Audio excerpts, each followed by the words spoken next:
There is a lot of confusion around sales funnels, and I want to help clarify that in this video. First of all, a question that lots of people ask is, why is it necessary to build a sales funnel in the first place? Surely, if you want to sell high-priced products, you just sell them, right?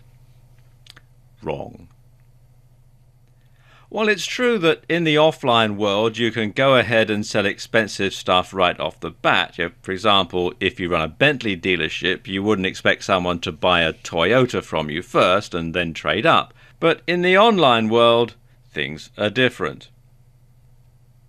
Unfortunately, there is a tremendous lack of trust online. And it's not surprising. Some online traders are sadly less than honest. And online, it's easy to deceive. For example, your website might give people the impression that your business is a large operation run from slick offices in the heart of the city, when in reality, you're just some guy who lives in a downmarket neighborhood and works out of his spare bedroom. But of course, your website might give a completely different impression. And to put it bluntly, most people you deal with online for the first time are going to assume that you're a crook until you've proved otherwise.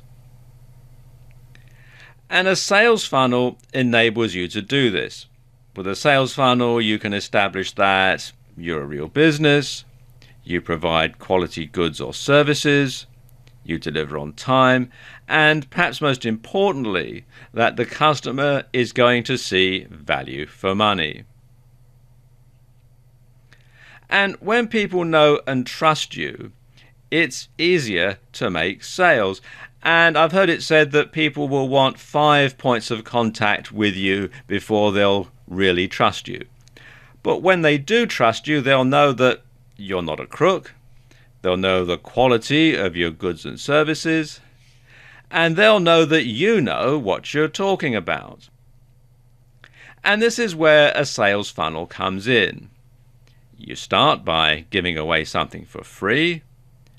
You then sell them something inexpensive, then something more expensive, then something even more expensive, and so on all the way along. And once someone has bought a cheap item from you and is happy with it, they're more likely to purchase a more expensive item from you. It's just human nature. Or to put it another way, it builds confidence and trust in you, trust in your business, and trust in your brand.